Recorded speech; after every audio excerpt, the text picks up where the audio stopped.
Yo estaba en el último año del seminario teológico de Pittsburgh. Era una tarde de otoño y recuerdo vívidamente que estaba estudiando solo. Estaba en la biblioteca y tenía una pila de libros delante de mí. Como saben, las bibliotecas de los seminarios son lugares silenciosos cual morgues, y a nadie se le permite hablar o conversar. Es un silencio profundo. De pronto me distrajo algo que escuché. Fue un murmullo que se levantó espontáneamente y que atravesó todas las mesas de la biblioteca. Las personas comenzaron a disipar la atmósfera del lugar, a levantarse, a irse, a salir apresuradamente hacia el patio del seminario. Yo no sabía lo que estaba ocurriendo con exactitud hasta que alguien por ahí dijo algo en voz alta, en forma inconfundible. Esto fue lo que dijo: una persona le disparó al presidente. ¿Pueden imaginar lo que un anuncio como este puede hacer a la rutina diaria y normal de las personas? Salí corriendo como cualquier otro norteamericano. Me pegué a la radio y escuché los boletines en todo momento, mientras el presidente Kennedy luchaba por su vida momentáneamente, y luego, por supuesto, el anuncio de su muerte llegó. Al siguiente día y en las siguientes semanas y meses, el pueblo de los Estados Unidos de Norteamérica estaba muy consternado por este trágico momento de nuestra historia: la súbita muerte de un presidente popular.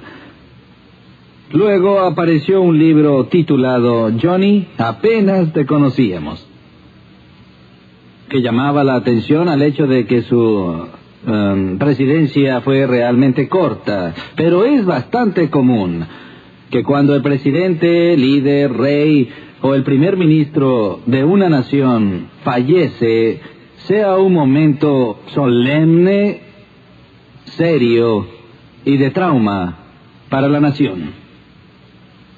Eso fue cierto en Israel, al igual que en los Estados Unidos. Pues en el siglo VIII, un rey llegó al trono de Jerusalén y empezó su reinado a los 16 años de edad, y reinó en Jerusalén por más de 50 años, imagínenlo, más de medio siglo. Y él no fue el rey más importante ni más famoso de la historia judía, pero de seguro está entre los primeros 5. Su nombre era Usías. Lo que Usías consiguió durante su reinado fue traer la última reforma espiritual significativa al pueblo de esa tierra. Y cuando él murió, en realidad él murió en forma deshonrosa, porque fue una especie de héroe trágico shakespeariano que violó sus propios principios espirituales y éticos durante el último año de su vida. Pero cuando murió, de alguna manera simbolizó un momento de cambio y decisivo en la historia judía. Pues después de ese día, la vida espiritual vibrante de la nación judía entró en un grave declive del cual jamás se recuperó. Creo que es significativo en la providencia de Dios que 4 años después de morir Usías, la ciudad de Roma se fundó. Y tuvo lugar un cambio cultural que le daría forma a toda la historia futura. Pero en medio de la lucha de esa nación, un hombre fue llamado por Dios a la sagrada vocación de ser profeta. Algunos lo llamaron el profeta más grande, toda la historia del Antiguo Testamento. Un hombre que no solo era religioso, sino también un estadista por derecho propio, ya que había hablado con varios reyes durante el curso de su ministerio. Él fue el profeta que dijo que algún día en el futuro una virgen concebiría y traería al mundo un niño. Ese niño sería llamado Emmanuel. Fue el profeta que dijo que en el futuro el siervo del Señor vendría y sufriría los pecados de su pueblo. Su nombre, claro, era Isaías. Y el relato de su llamado a profetizar se encuentra en el 6º capítulo del libro que lleva su nombre, y me gustaría leerles la primera parte de ese relato ahora. Dice en el 6º capítulo de Isaías, versículo 1, en el año que murió el rey Usías, vi yo al Señor sentado sobre un trono alto y sublime, y sus faldas llenaban el templo. Por encima de él había serafines, cada uno tenía 6 alas, con 2 cubrían sus rostros, con 2 cubrían sus pies, y con 2 volaban. Y el uno al otro daba voces diciendo, Santo, Santo, Santo Jehová de los ejércitos. Toda la tierra está llena de su gloria. Y al sonido de sus voces, los quiciales de las puertas se estremecieron, y la casa se llenó de humo. Quiero que noten que en este breve párrafo que he leído aquí, Isaías localiza esta experiencia que él tiene en el año que murió el rey Usías, y no estamos seguros si lo que Isaías vio fue una visión extática que tuvo lugar en el templo de Jerusalén, o si de hecho lo que Isaías vio fue un reflejo del paraje sagrado del mismo cielo. Yo prefiero la última interpretación. Estoy persuadido por ciertas razones que no trataré ahora, y que lo que sucedió fue que Dios abrió la cortina, abrió el velo del mismo cielo. Al igual que Juan, siglos más tarde en la isla de Patmos, vio el reflejo del interior mismo del cielo. Isaías el profeta vio al Señor en su trono en el cielo. Si miran en su Biblia, verán que dice aquí, en el año en que murió el rey Usías, vi yo al Señor sentado sobre un trono alto y sublime, y sus faldas llenaban el templo. Noten en sus Biblias la palabra Señor, en este primer versículo del capítulo 6 de Isaías. Así está en sus Biblias, ¿no es verdad? Si van un par de versículos más adelante, donde los serafines cantan Santo, Santo, Santo es Jehová de los ejércitos, ¿lo ven? En vez de la palabra Señor, se utiliza el término Jehová, Jehová de los ejércitos. ¿Cuántos de ustedes notaron eso en sus textos? Ahora, es normal que encontremos esta distinción en las traducciones de la Biblia, y no se trata de algo arbitrario o casual. Por algo está así, y la razón es que los traductores trataron de reproducir una diferencia que ya existía en los manuscritos, que aunque se refiera en el texto a la misma persona, en ambos versículos, el hecho de que en las traducciones se hayan impreso términos diferentes indica que había 2 palabras hebreas diferentes para ser traducidas.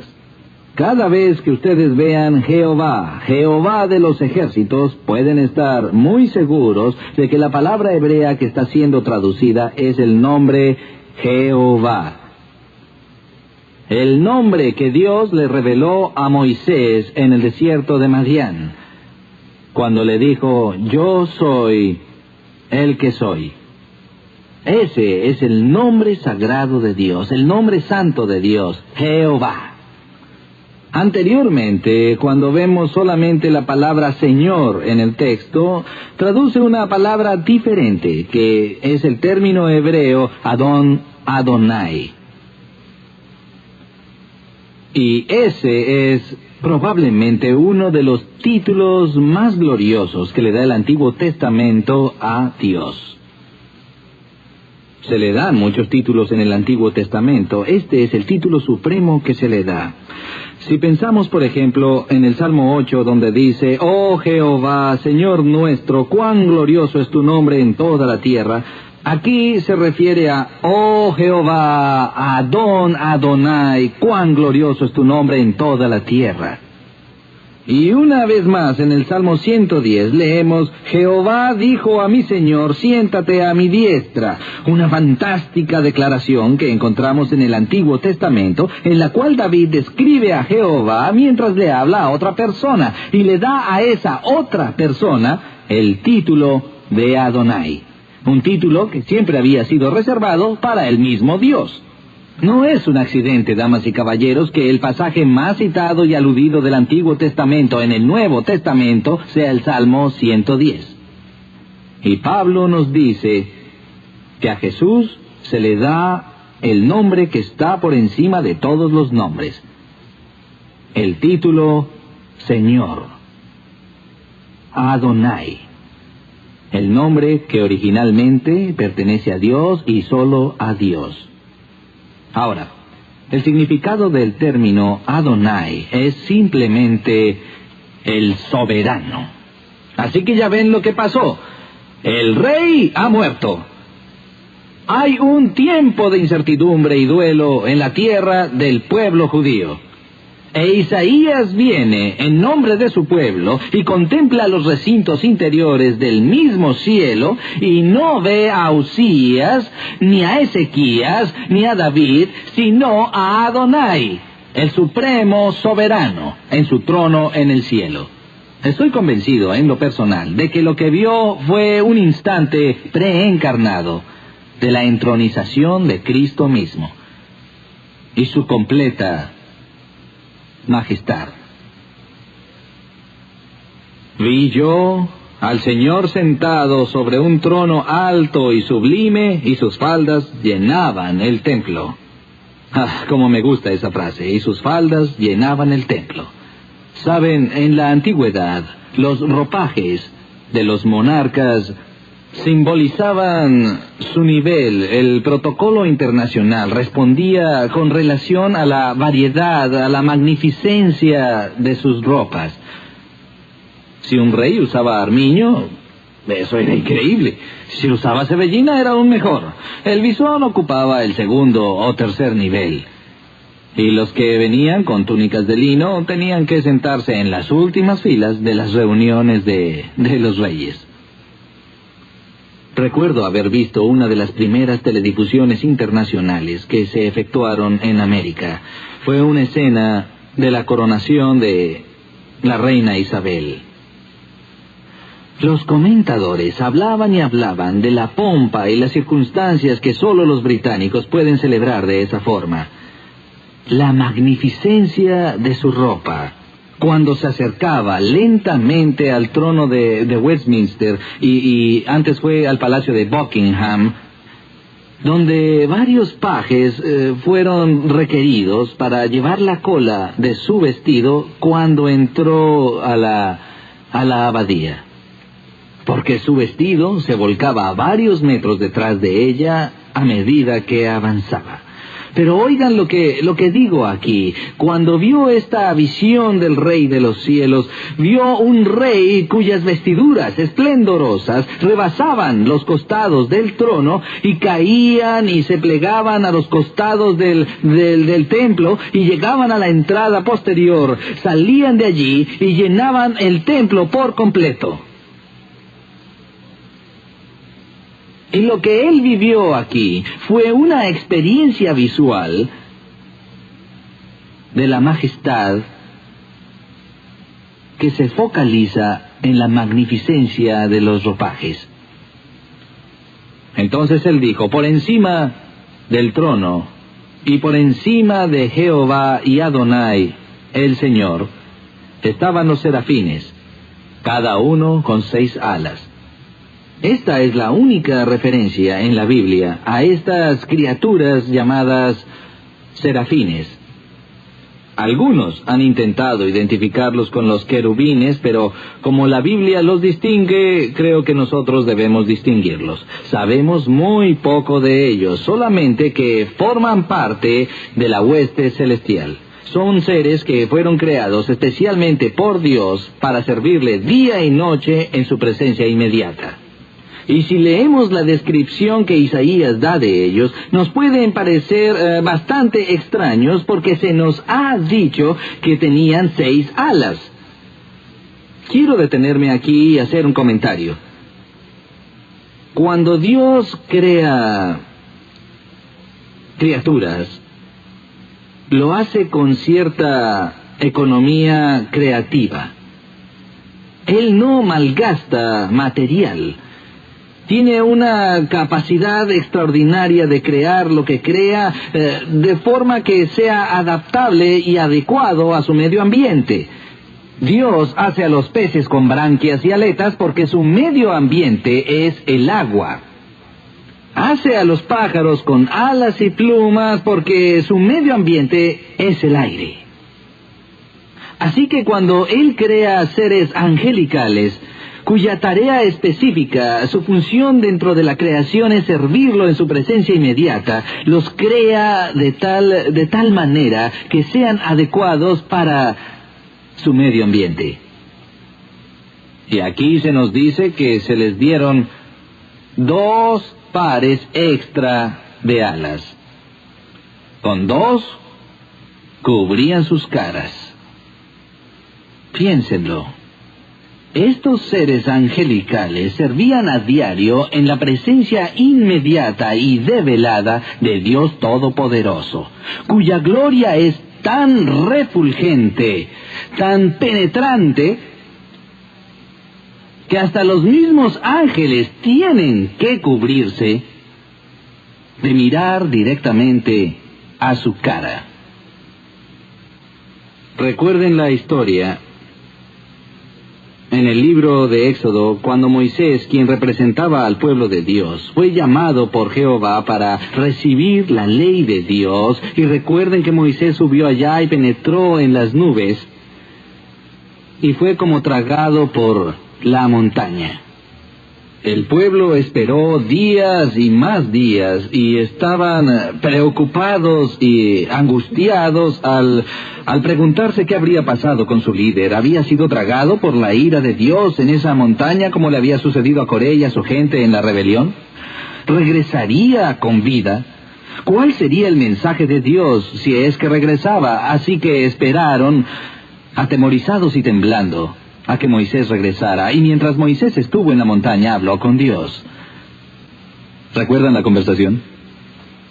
Puedo improvisar un poco sobre esto. Moisés le dijo a Dios: Dios, he visto algunas cosas magníficas durante toda mi vida. Me has mostrado el arbusto en llamas. He visto las plagas con las que devastaste a los egipcios. También te vi abrir el mar y cruzar una nación entera de gente hasta tierra firme. Te he visto proveer comida sobrenatural desde los cielos para nuestra gente hambrienta, pero ahora déjame ver lo más grande. Dios, por favor, permíteme ver tu rostro. Dios dijo: Moisés, no es posible eso. Sabes que es mi palabra, que ningún hombre me verá y vivirá. No puedes ver mi rostro, Moisés, pero esto es lo que haré. Tallaré un pequeño nicho en esta roca y te pondré en su hendidura. Luego te cubriré y pasaré a tu lado y te dejaré ver mis espaldas. Eso es lo que iba a dejarle ver Jehová a Moisés. Pero mi cara no será vista. Así que Dios puso a su siervo en la hendidura de la roca y dejó que su gloria pasara a su lado. Damas y caballeros, por un instante tan solo, Moisés obtuvo un vistazo desde atrás de la gloria refractada de Dios. ¿Y qué pasó? Cuando él bajó de la montaña y su pueblo vio una figura que se acercaba a la distancia, se emocionaron tanto, pues su líder había vuelto, y se adelantaron raudos y veloces a saludar a Moisés. De repente retrocedieron y cayeron sobre sus rostros y comenzaron a rogarle a Moisés: Moisés, Moisés, cúbrete el rostro. No soportaban verlo. ¿Por qué? Porque la cara de Moisés estaba tan radiante, brillaba con tanta intensidad que cegaba al pueblo. Y lo que ellos veían, damas y caballeros, piénsenlo, era meramente un reflejo sobre el rostro de un humano, de un vistazo solo de atrás, instantáneo, de la gloria de Dios.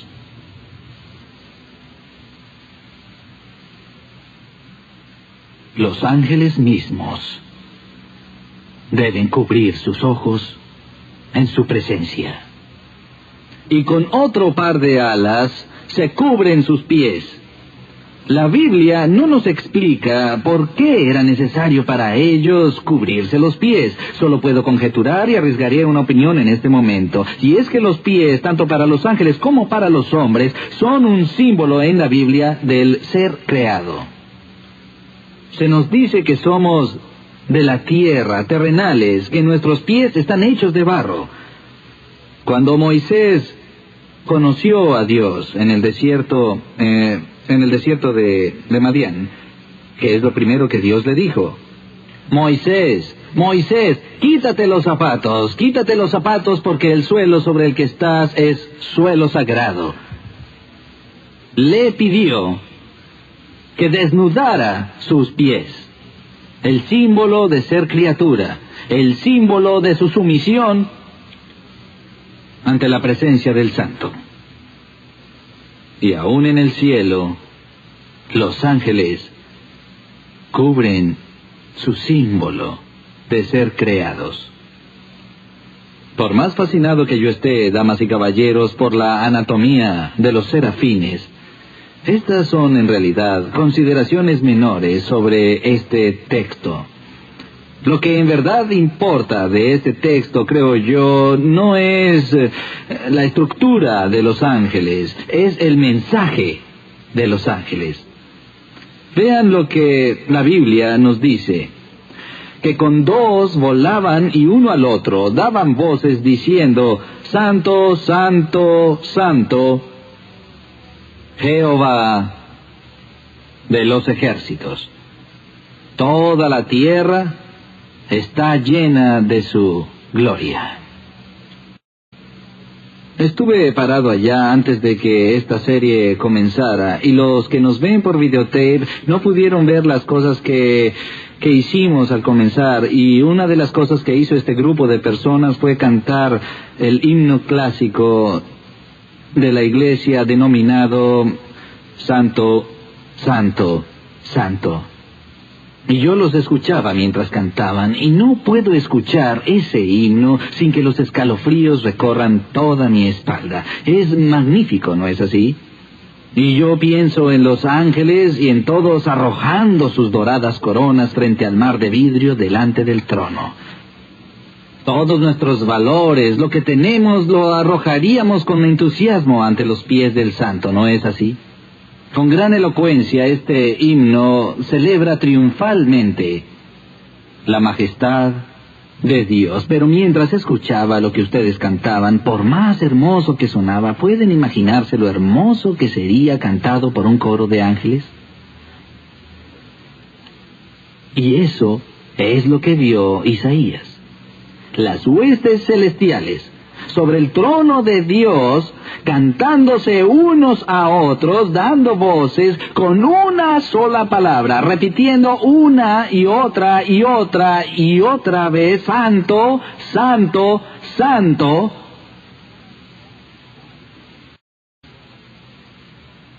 Es el Señor Todopoderoso.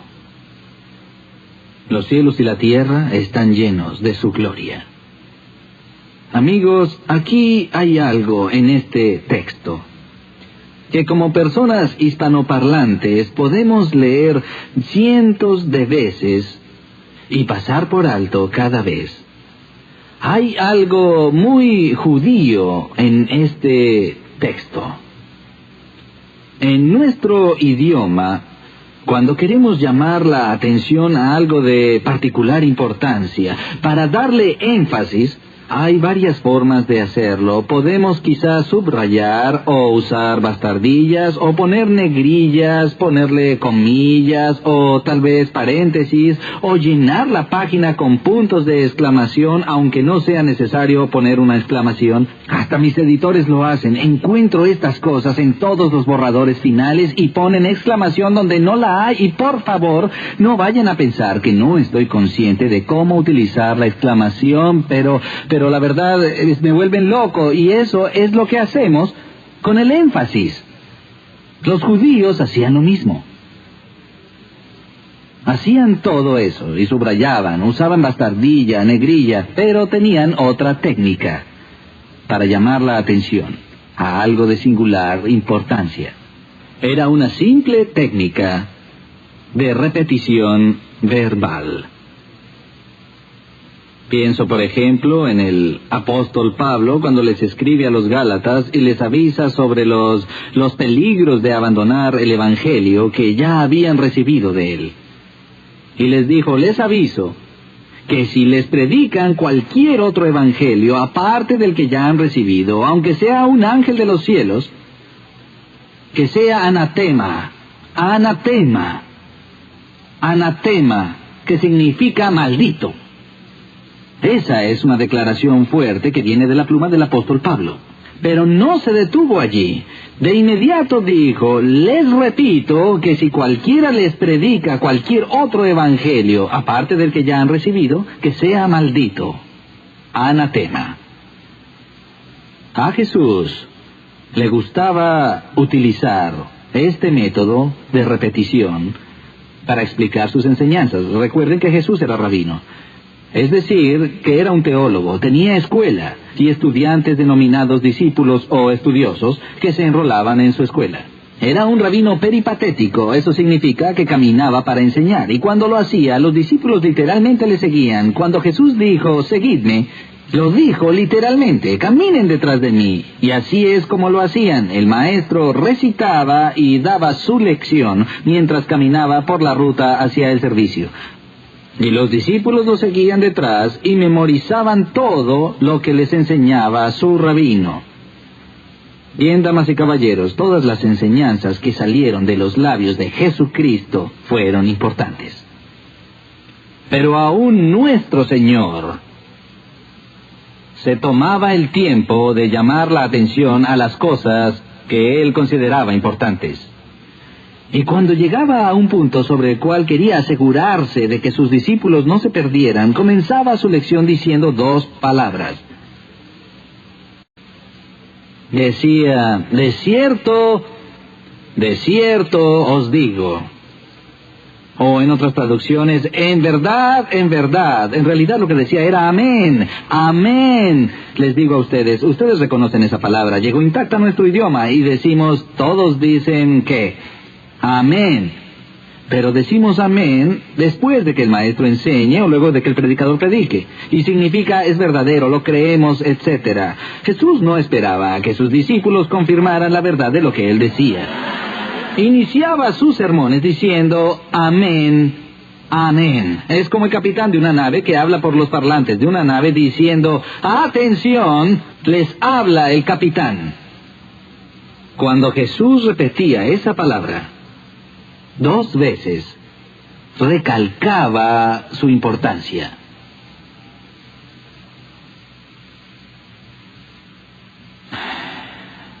Damas y caballeros,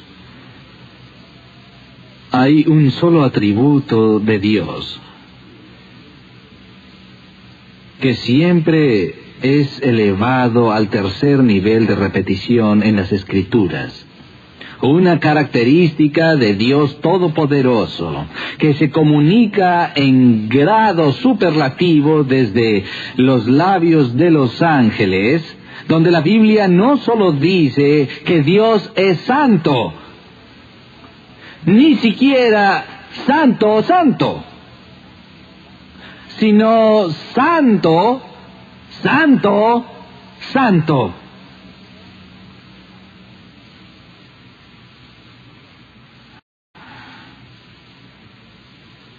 La Biblia no dice que Dios sea misericordia, misericordia, misericordia. O amor, amor, amor. O justicia, justicia, justicia. O ira, ira, ira.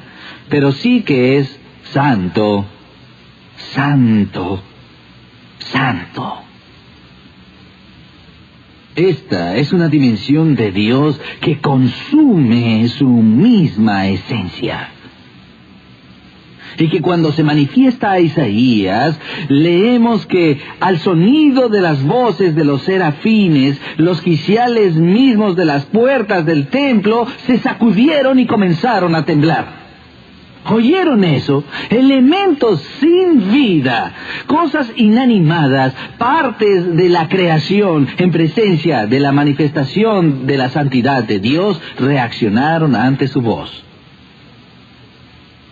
¿Cómo podemos nosotros, hechos a su imagen, ser indiferentes o apáticos